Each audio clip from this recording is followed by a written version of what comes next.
قرآن مجید میں سے سورہ مریم سے آپ کے سامنے آیات تلاوت کی، جن آیات میں اللہ رب العزت نے اپنے ایک بہت ہی برگزیدہ پیغمبر، اپنے خلیل اور جد انبیاء علیہ السلام ان کا تذکرہ فرمایا ہے۔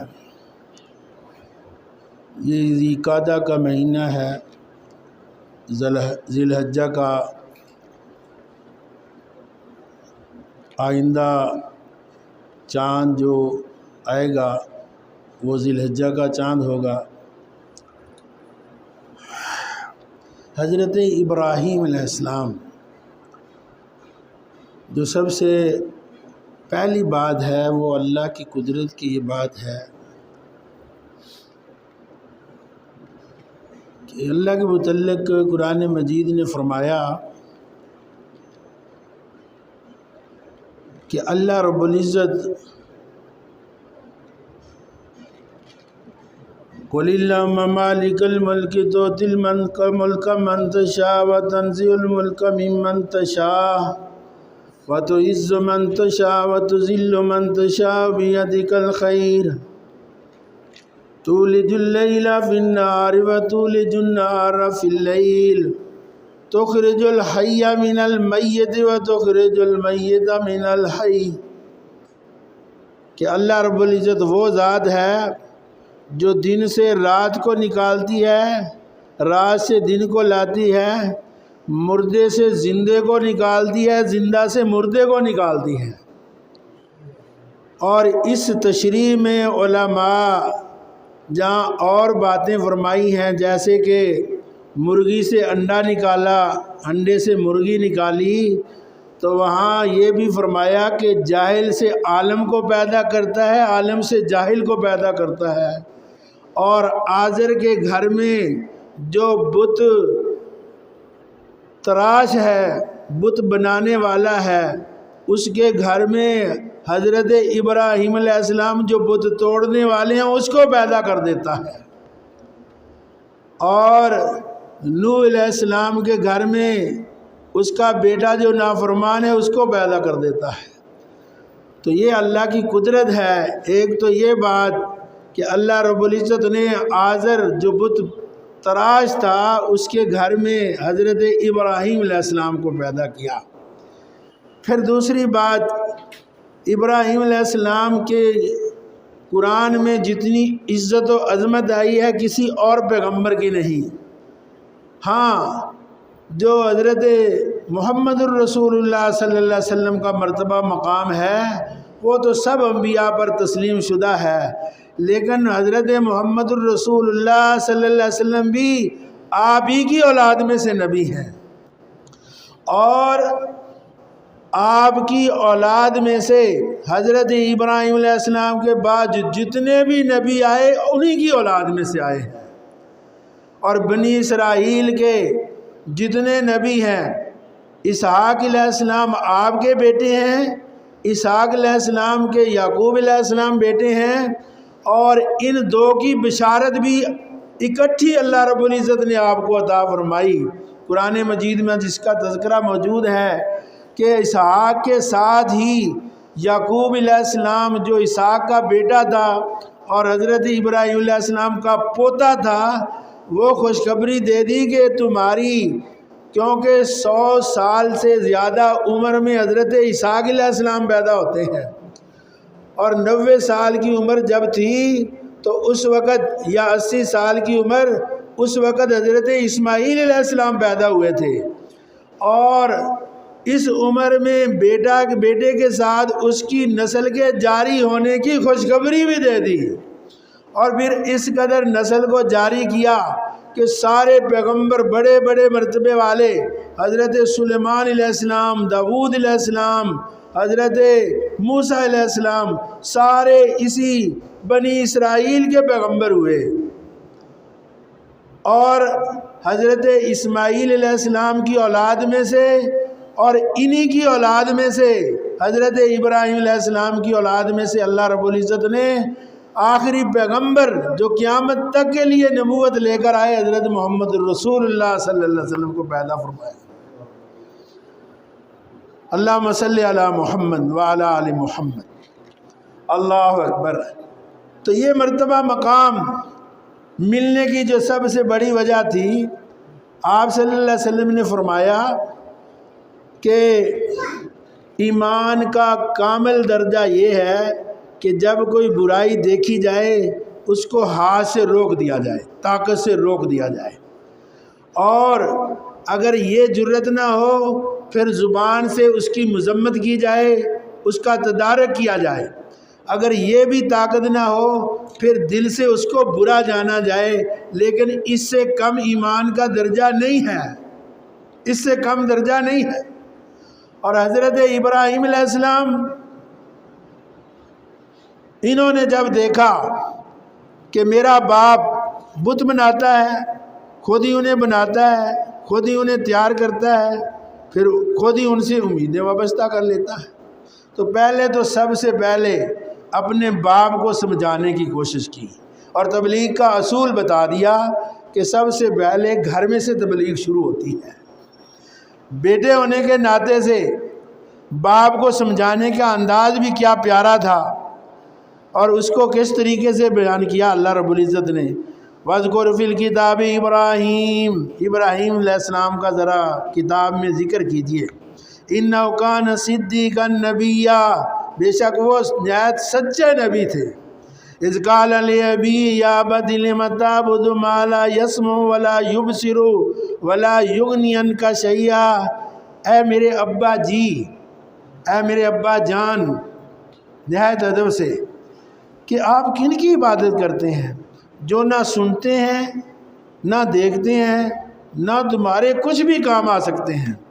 یا ابتی انی قد جانی من العلم ما لم یاتک فاتبعنی اہدک صراطا سویا، اے میرے باپ، ہو سکتا تھا نا میرا ہی جمع آیا مینو متاں دے وے، تو کیا کہا، اے میرے باپ مجھے اللہ نے نبوت دی ہے، مجھے علم دیا ہے، اور اس علم کی بنیاد پر اس نبوت کا اتباع کرنے کا سب کو حکم ہے۔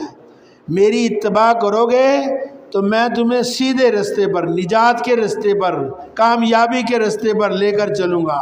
میرا رستہ کامیابی والا رستہ ہے۔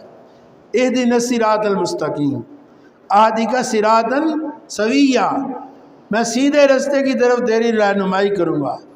تو فرمایا وہ سیدھا رستہ جس کی تمام انبیاء علیہ السلام تعلیم دیتے رہے، توحید کا رستہ، اللہ کی معرفت کا رستہ، اور آپ صلی اللہ علیہ وسلم نے بھی سمجھایا۔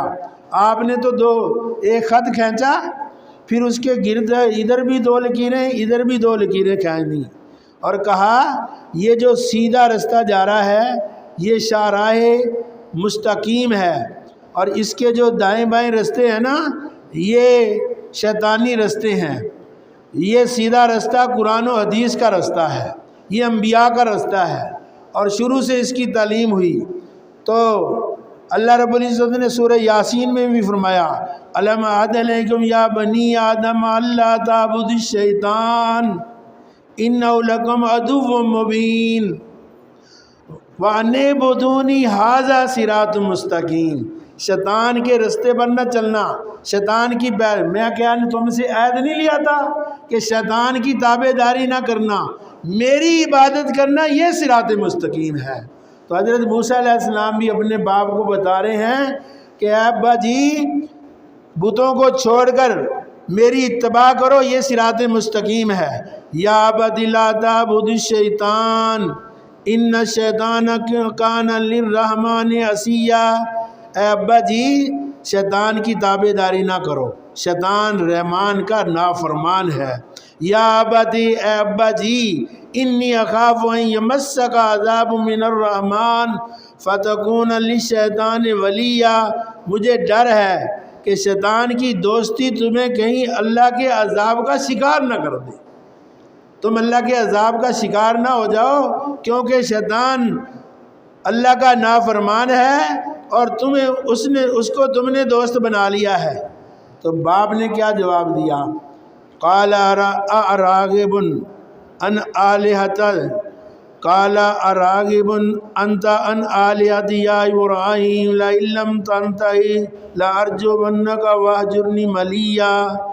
اے ابراہیم، اس نے جی میں پنجابی چاہتے ہیں نا اکھڑیا ہوا لفظ، بے ادبی دا نہایت لفظ، او ابراہیمہ، اس طرح خطاب کیا بیٹے کو، نہ بیٹا کہا نہ بلکہ او ابراہیمہ، اس طرح خطاب کر کے کہا اگر تو نے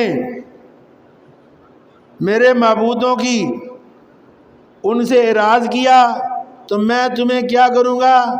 تجھے میں سنسار کر دوں گا، تجھے میں پتھر مار مار کر ملیا میٹ کر دوں گا۔ قال سلام علیک ساستغفر لک ربی انہ کان بی حفیا۔ تو حضرت ابراہیم علیہ السلام نے کہا اللہ تمہیں سلامتی دے، پھر بھی کوئی ایسی بات نہیں کی، اور کہا جب تک میرا بس چلا میں اپنے اللہ سے تیرے لیے مغفرت طلب کرتا رہوں گا، کیونکہ وہ نہایت مہربان ہے۔ وَأَعْتَزِلُكُمْ وَمَا تَدْعُونَ مِن دُونِ اللَّهِ وَأَدْعُو رَبِّي عَسَىٰ أَلَّا أَكُونَ بِدُعَاءِ رَبِّي شَقِيًّا۔ اور کہا میں تم کو سوائے اللہ کے جو پکارتے ہو اور اس اپنے رب کو امید ہے کہ میں اپنے رب کی پکار پر اس کا ہو کر جا رہا ہوں، جو مجھے کبھی بھی مایوس نہیں کرے گا، وہ کبھی بھی محروم نہیں کرے گا۔ تو اللہ رب العزت کی وحدانیت میں اپنے باپ کو چھوڑ دیا۔ فَلَمَّا اعْتَزَلَهُمْ وَمَا يَعْبُدُونَ مِن دُونِ اللَّهِ وَهَبْنَا لَهُ إِسْحَاقَ وَيَعْقُوبَ وَكُلًّا جَعَلْنَا نَبِيًّا۔ تو اللہ رب العزت فرماتے ہیں جب وہ ہماری عبادت کے لیے اپنے باپ کو، قوم کو، یہ سارے واقعات آئیں گے، اور ملک کو در بدر ہو گیا تو ہم نے اس کو اسحاق اور یعقوب عطا فرما دے اور ان سب کو نبی بنا دیا، نبی بنا دیا، اور آتی رہتی دنیا تک اس کے نام کو زندہ کر دیا، اس کے نام کو زندہ کر دیا۔ تو یہ ایک مقام تھا جہاں حضرت ابراہیم علیہ السلام نے اپنے باپ کو یہ سمجھانے کی کوشش کی۔ اب دوسرا مقام دیکھیے جہاں اپنی قوم کو اور اپنے باپ کو، دونوں کو حضرت ابراہیم علیہ السلام نے دعوت دی۔ کس طرح؟ وَإِذْ قَالَ إِبْرَاهِيمُ لِأَبِيهِ آزَرَ، جب ابراہیم علیہ السلام نے اپنے باپ آزر سے کہا أَتَتَّخِذُ أَصْنَامًا آلِهَةً، کیا تم نے بتوں کو معبود بنا لیا ہے؟ إِنِّي أَرَاكَ وَقَوْمَكَ فِي ضَلَالٍ مُّبِينٍ، میں تم کو اور اپنی قوم کو بہت بڑی گمراہی میں دیکھ رہا ہوں۔ وَكَذَلِكَ نُرِي إِبْرَاهِيمَ مَلَكُوتَ السَّمَاوَاتِ وَالْأَرْضِ وَلِيَكُونَ مِنَ الْمُوقِنِينَ، اور اسی طرح ہم دکھاتے تھے ابراہیم علیہ السلام کو بادشاہی آسمانوں اور زمین کی، تاکہ ہو جائے یقین کرنے والوں میں سے۔ وہ بادشاہی کی تفصیل یہاں پوری ترتیب کے ساتھ پورے رکوع میں اللہ رب العزت نے بتلائی ہے کہ رات ہوئی، قوم ستارہ پرست تھی، بت پرست تھی، یہ ایک موٹے ستارے کو دیکھ کر کہنے لگے کہ یہ معبود ہو سکتا ہے، پھر جب وہ ستارہ چھپنے لگا تو کہا جو غروب ہو جاتا ہے معبود نہیں ہوا کرتا، جو اپنا وجود قائم نہیں رکھ سکتا دوسرے کا وجود کیسے قائم رکھے گا۔ پھر چاند روشن ہوا تو کہا یہ تو اس سے بھی زیادہ روشن ہے، یہ معبود ہو سکتا ہے۔ پھر جب وہ بھی سورج نکلا تو اس کی روشنی مدھم پڑ گئی تو کہنے لگے کہ جو اپنی روشنی قائم نہیں رہ سکا وہ بھی معبود نہیں ہو سکتا۔ پھر سورج نکل آیا تو پھر کہا کہ جب سورج نکلا قال ھذا ربی ھذا اکبر، یہ تو بہت بڑا ہے، یہ رب ہو سکتا ہے۔ فلما افلت قال یا قوم انی بری مما تشرکون، پھر جب سورج بھی غروب ہونے کی طرف آیا تو کہا اے میری قوم جن کو تم پوجا کرتے ہو میں ان سے بریت کرتا ہوں۔ اور کیا کہا؟ یہ قوم کو سمجھانے کے لیے تھا، وگرنہ وہ ان میں سے کسی کو رب نہیں مانتے تھے۔ نبی تو پیدائشی طور پر ہی نبی ہوتا ہے، تو کیا کہا؟ جب سورج بھی غروب ہوا تو پھر کہا انی وجہت وجہ للذی فطر السماوات والارض حنیفا وما انا من المشرکین، میں نے اس کی طرف اپنا رجوع کیا، اپنا چہرہ اس ذات کی طرف جس نے زمین و آسمانوں کو پیدا کیا، اور میں ایک طرف کا ہو گیا، میں مشرکوں میں سے نہیں ہوں۔ اللہ اکبر۔ یہ دوسرا مقام تھا کہ باپ کے ساتھ بھی قوم کے ساتھ بھی یہ حضرت ابراہیم علیہ السلام نے کر کے دکھایا، ان کی تبلیغ کی۔ اب تیسرا مقام دیکھیے کہ جس مقام پر پریکٹیکلی طور پر حضرت ابراہیم علیہ السلام نے اپنے ایمان کا ثبوت دیا اور ان بتوں کی مذمت فرمائی، سورۃ الانبیاء۔ دوسرا مقام سورۃ الانعام کا تھا، تیسرا مقام سورۃ الانبیاء، جس میں حضرت ابراہیم علیہ السلام کا تذکرہ اللہ رب العزت نے اس طرح کیا، اعوذ باللہ من الشیطان الرجیم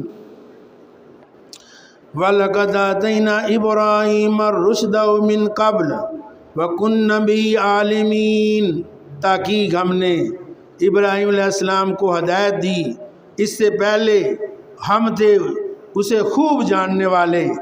اذ قال لأبيه وقومه ما هذه التماثيل التي انتم لا عاکفون، جب اپنے باپ سے اور اپنی قوم سے کہا کہ ان بتوں پر، تم ان مورتیوں پر، تم ان پر مجاور بن کے بیٹھے ہو، ان سے تمہیں کیا توقع ہے؟ قالوا وجدنا آباءنا لعابدین، کہا ہمارے باپ دادا یہ کرتے ہیں، چلے ہمارے باپ دادا سے یہ کام چلا آ رہا ہے۔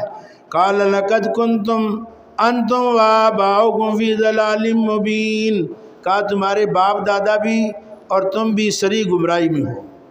قالوا اجئتنا بالحق ام انت من اللاعبین، انہوں نے کہا تیرے پاس کوئی حق کی بات بھی ہے یا ہمارے سے اسی طرح کھلواڑ کرتا ہے، کھیل کرتا ہے؟ قال بل ربکم رب السماوات والارض الذی فطرہن وانا علی ذالکم من الشاہدین، کہا نہیں، بلکہ زمین و آسمان کا پیدا کرنے والا صرف ایک اللہ ہے، نفع نقصان کا مالک ایک اللہ ہے، اور جس سے امیدیں بندی جائیں وہ صرف ایک اللہ ہے، اور اس کا اعلان کیا اور کہا میں اس پر گواہ ہوں، اور وَتَاللَّهِ لَأَكِيدَنَّ أَصْنَامَكُمْ بَعْدَ أَن تَوَلُّوا مُدْبِرِينَ، اور میں اللہ کی قسم تمہارے معبودوں کا ضرور ایسا حال کروں گا جب تم اس سے پیٹ پھیر کر چلے جاؤ گے۔ تو وہ واقعہ تو آپ کو پتہ ہے کہ قوم ایک میلہ مناتی تھی، اس میلے پر چلی گئی معبودوں کو چھوڑ کر، اور جب حضرت ابراہیم علیہ السلام نے دیکھا کہ ساری قوم چلی گئی ہے تو یہ اس بت خانے میں آئے، اور آ کر دیکھا تو مختلف قسم کے کھانے، مختلف قسم کی ان کے سامنے نظر و نیاز پڑی ہوئی ہیں، تو ان سے کہا کہ تم کھاتے کیوں نہیں ہو، تم کھاتے کیوں نہیں ہو؟ اور پھر یہ کہنے کے بعد انہوں نے اپنے پاس ایک کلاڑا یا ودان یا کوئی بھی ایسا آلہ لائے تھے، اس سے وہ ان کو مارنے لگے اور ان کو توڑ پھوڑ کرنے لگے۔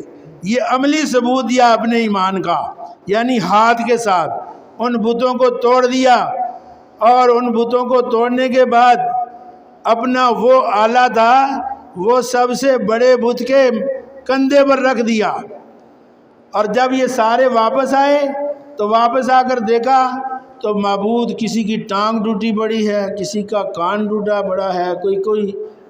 اب دیکھیے کہ اتنا بڑا بت خانہ ان کا تھا، اور ایک ابراہیم علیہ السلام، آپ سن رہے ہیں، میں سنا رہا ہوں، آج سے 4000 سال قبل کی بات اللہ قرآن مجید میں بیان کر رہے ہیں۔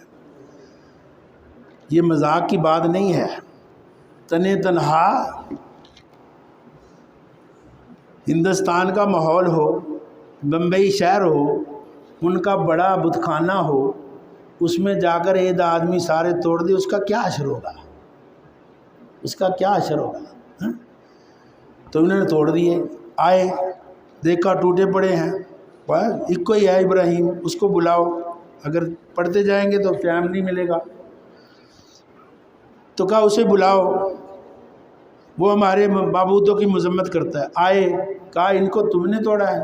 کہا تم بھی دیکھو تو صحیح، یہ سارے ٹوٹے پڑے ہیں، جو بڑا ہے سب سے اس کو خراش بھی نہیں آئی، اور جو آلہ قتل ہے وہ بھی تو اسی کے پاس ہے۔ اب تفتیش کا تو حق یہی بنتا ہے، جس سے آلہ قتل نکلے گا وہی جرمدار ہوگا، اس بڑے سے پوچھو۔ اور دوسرا یہ اشارہ تھا کہ ایک بڑا چھوٹوں کو برداشت نہیں کرتا تو اللہ اپنے نیچے کیسے برداشت کرتا ہے؟ اللہ اکبر۔ گو علماء نے اس کو جھوٹ میں منسوب کیا اور اس کی تشریحات بھی کی، اس کا تو وقت نہیں ہے اب، لیکن قوم والوں نے کہا تو ہی بتا، یہ کچھ بول سکتے ہیں جو کہیں گے، ہمیں بتائیں گے، یہ بتائے گا۔ تو کہنے لگے تھوک کی نے موڑ دے، اس تے بھی تو تواڈے تے بھی، جہے بول نہیں سکتے ان کی عبادت کرتے ہو، ان کی عبادت کرتے ہو۔ تو کہنے لگے اس طرح یہ قابو نہیں آئے گا، وہی بات کہ اس کو پکڑو، آگ میں ڈال دو، آگ میں ڈال دو۔ بہت بڑی آگ جلائی اور اس میں ڈالا، تو اللہ رب العزت نے پھر اس کے معاملے میں کیا یہاں فرمایا ہے، یہاں پر اسی طرح فرمایا۔ جب ان کا یہ مناظرہ اور یہ معاملہ وہاں ہو گیا تو کیا کہنے لگے، قالوا حرقوا وانصروا آلہتکم ان کنتم فاعلون، کہنے لگے اسے آگ میں جلا دو، اپنے معبودوں کی مدد کرو۔ واہ، معبود تو وہ ہوتا ہے جو خود مدد کرے، اور یہ اپنے معبودوں کی مدد کرنے لگے۔ تو کہا اس کو آگ میں جلا دو۔ تو اللہ رب العزت نے جب وہ آگ جلائی اور بہت بڑی آگ جل گئی، اور اتنی بڑی تھی کہ اس میں اوپر اڑتے ہوئے پرندے بھی جھلس کر گر پڑتے تھے، تو اس میں گرانے کے لیے ایک منجنیق بنا کر حضرت ابراہیم علیہ السلام کو اس میں پھینکا، لیکن اللہ رب العزت نے آگ کو کیا حکم دیا وہ بھی یہاں بیان فرمایا۔ اللہ رب العزت نے کہا قُلْنَا يَا نَارُ كُونِي بَرْدًا وَسَلَامًا عَلَىٰ إِبْرَاهِيمَ، ہم نے حکم دے دیا کہ اے آگ ہمارے ابراہیم پر ٹھنڈی ہو جا، سلامتی والی ہو جا، ٹھنڈی بھی وہ نہ ہو کہ فریزر والا معاملہ ہو، سلامتی والی، نرمی والی ٹھنڈی۔ اللہ اکبر۔ اللہ رب العزت نے آگ کو حکم دیا، آگ ٹھنڈی ہو گئی، اتنی بڑی جلائی ہوئی آگ جو کئی مہینوں کی منتیں مانتے تھے عورتیں، بوڑھے، بچے، کہ وہ اتنے میں لکڑیاں وہاں ڈالوں گا، اس میں جلا کر حضرت ابراہیم علیہ السلام کو جلایا جائے گا، ایک بہت بڑی آگ۔